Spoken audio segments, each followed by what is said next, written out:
You now are listening to the audio podcast of Prisoners of Hope, the antidote to what ails your heart. I'm your host, Dr. Debbora Whitson. So come on in, pull up a chair, and open up your mind as you get ready to receive the download that hope will bring.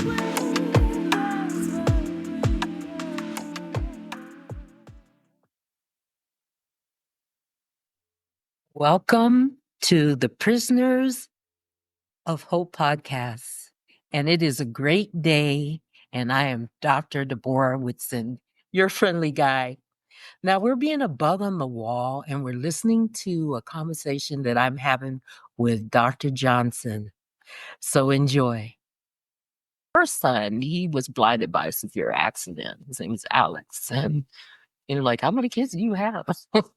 All of them been injured. But he's a great kid. He is a and great man.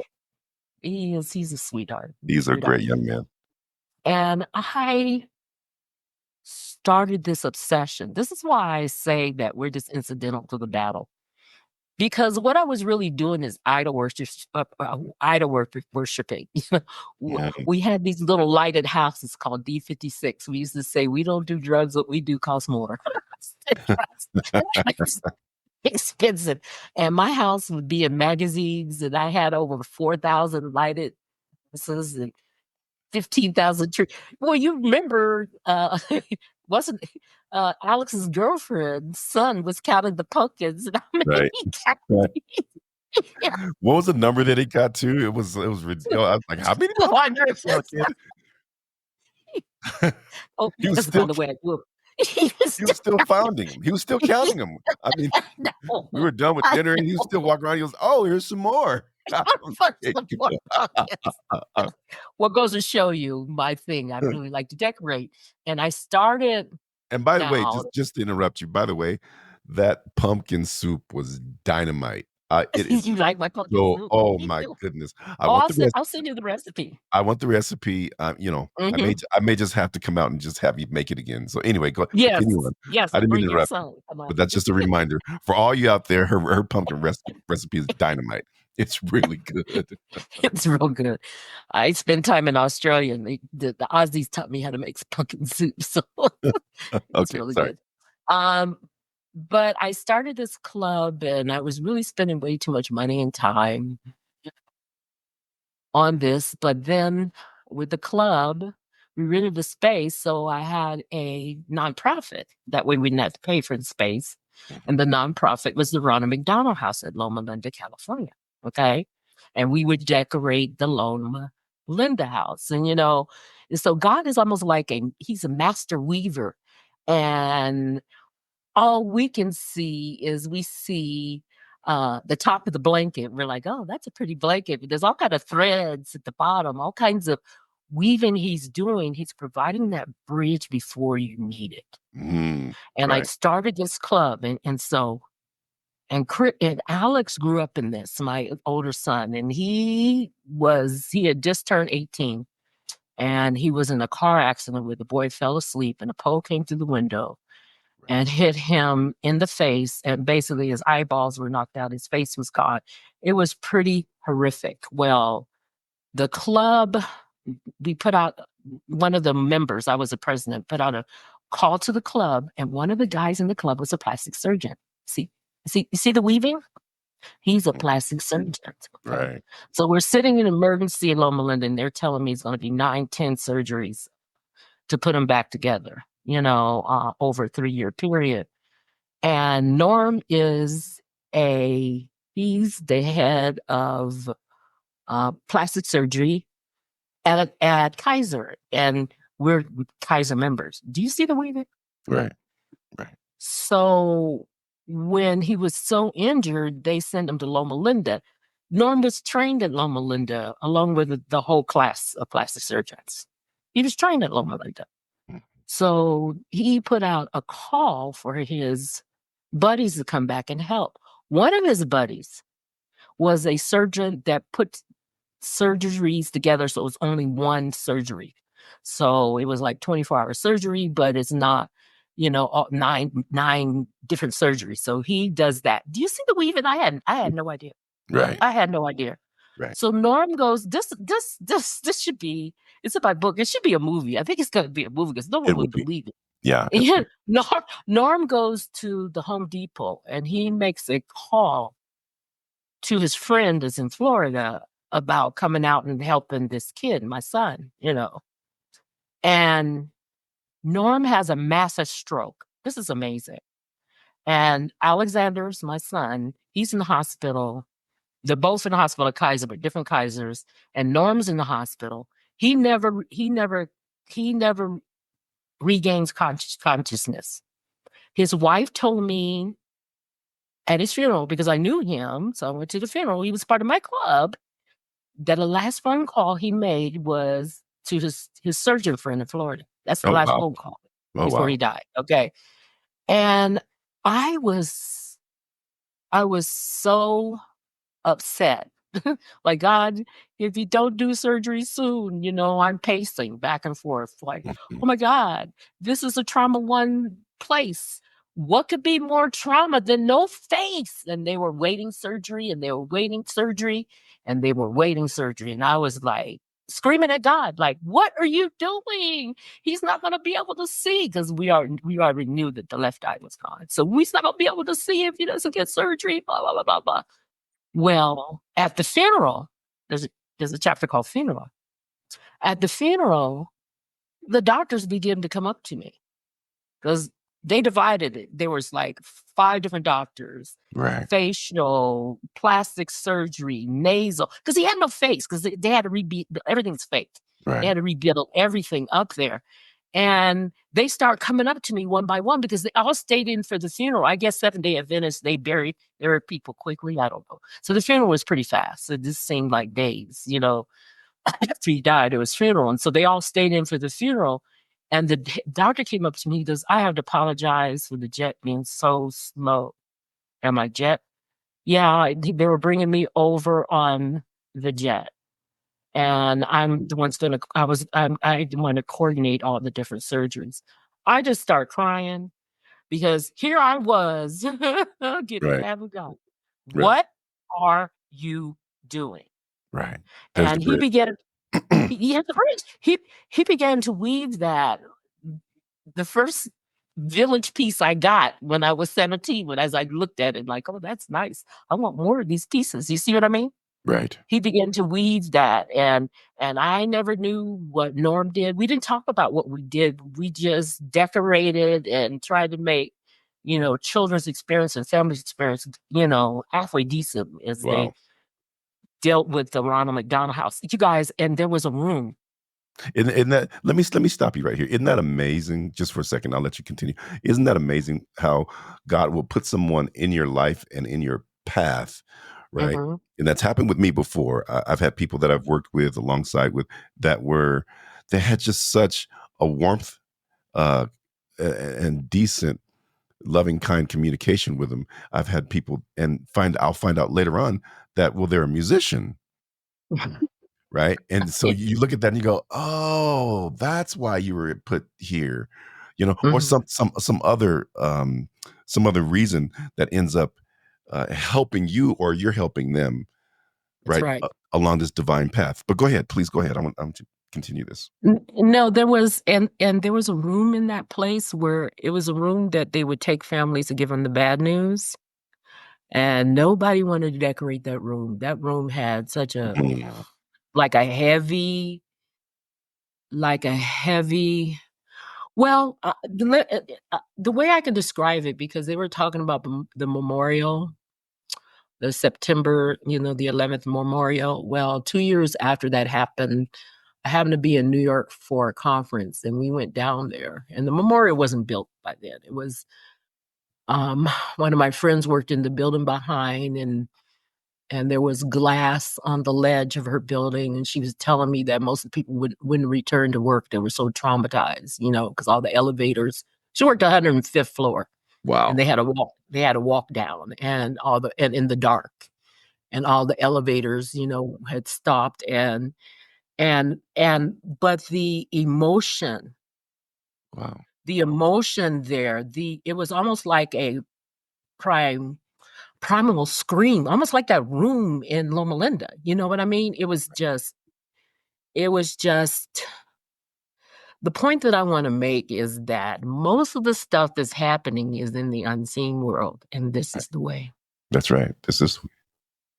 That's right. Yeah, and we can only see within maybe 2 to 3 dimensions in our eyesight, and there's over 9 dimensions that are around us at any given time. So we Well, are missing a lot.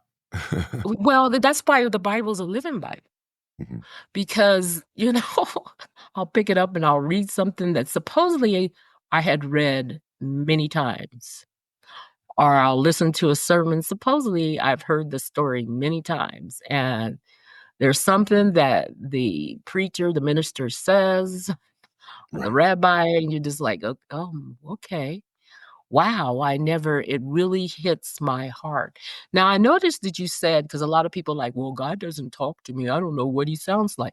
I can tell you what the Holy Spirit sounds like. Yeah. It sounds like my voice, That's right. but not my idea. That's Not that's my right. idea at all. It's some of it's like shocking, like, what? That's right. I couldn't do Yeah. I would tend to agree with that because it's when it's your voice that is really at the very kernel and trueness Mhm, of how he speaks to mhm, us. And then he speaks in mhm, in colors and tones, and he mhm, might speak through a baby's cry, which that happened to me one day. Uh, I mhm, was I was, um, I was on my day job, and I heard this baby crying, and the couple was just trying to, maybe make the baby stop crying and just, swaddling this baby, and it was a different kinda cry. And so I said to the parents, I said, "Hey, listen, um, your baby's in pain." And I said, "Has this baby gone to the bathroom at all?" And they said, "No." Being here in Colorado, you get dehydrated. I said, "Have you we given the do. baby a lot of water?" I said, "Yeah, we're giving her water, but she's just not, drinking enough water." I said, "Okay, so here's what you need to do." I said, "Your baby's constipated." And you can tell the difference as a father, right? Mhm, You can tell the difference in the cry.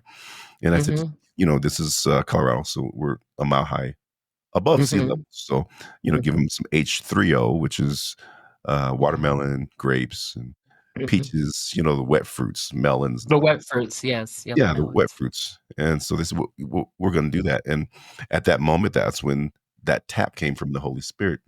And it was a Mhm, gentle tap. And I heard that baby's cry. And I said, "Can I pray for you guys?" And they said, "Yes, please." And as soon as I laid hands on them and the baby and started praying for him, that baby just fell asleep. I mean, it was a level of peace that just came over us, all of us, including me, mhm, because mhm.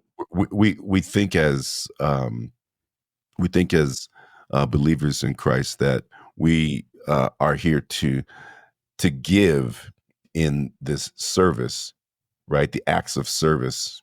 We think that we are here to give, but we also forget that in the giving we are receiving. That's right.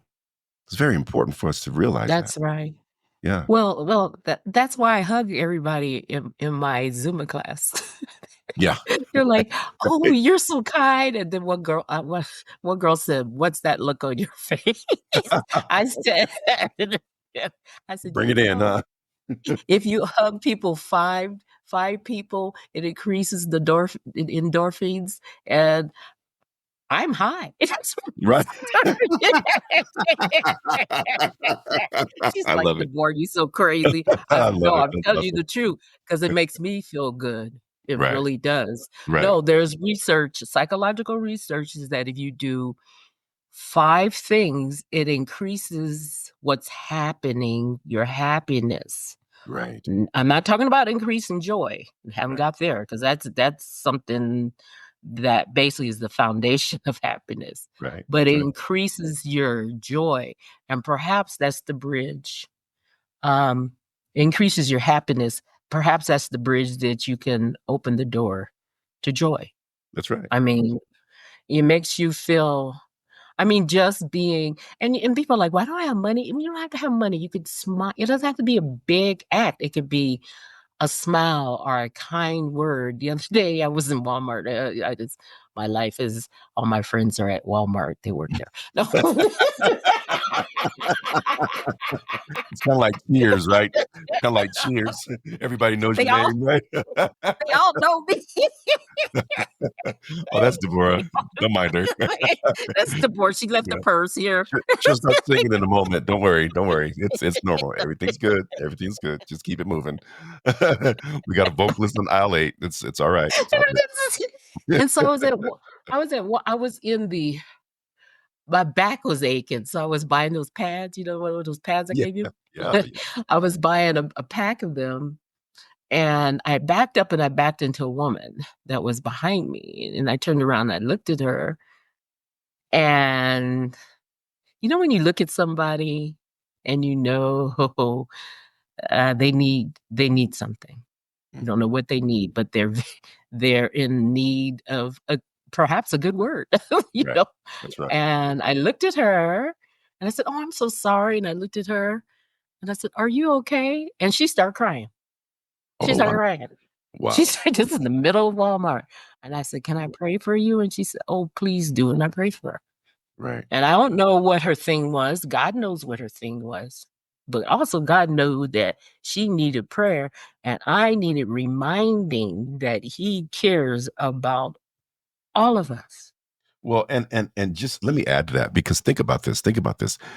You had to be sensitive enough for God to pluck your heart. Yes. That Yeah. is very important. And you can sense another's need. It's been proven scientifically that our hearts emit a frequency up to 10 feet around us in a circle. So when you come into someone's heart space, you can actually sense Right. where they are. We might not be able to put words to it, but we can sense where a Mm-hmm. person is, and that a person, just like you said, has a need. Mm-hmm. Mm-hmm. And if you're there, well, maybe you're that bridge. Maybe you That's are right. the bridge and you just That's don't know it. right. But then we That's have to right. let go of fear, and we have Mm-hmm. to step forward, right? And Mm-hmm. even if people are listening and they say, "Well, I'm not a studied Christian. I don't know the scriptures." You don't Mm-hmm. have to. You don't You don't have to. There's an inner knowing. This is the way, right? Mm-hmm. This is the This way. is the So way. if you're in the Mm-hmm. store, or if you're at the gas station, or you're out and about, and I think this is one of the things, when we, in the beginning of our discussion here today, is we talked about um, an awakening, and people are Mm-hmm. buying the scriptures at a higher rate, because Mm-hmm. there is a seeking for that way, and we know that there's something much much more here, right? Than hot dogs and beans. Much more. There's much more at stake, There's right? much more at stake. Oh yeah, Mm-hmm. yeah, yeah. Mm-hmm. Well, it is. Well, I hope you're enjoying my conversation with Dr. Vince Johnson. Stay tuned for the last and final entry into our This Is the Way series. God bless until next time. My hope is that this journey has been fruitful and you're able to take it and apply it to your life. Until next time, tune in again for the Prisoners of Hope podcast. God bless.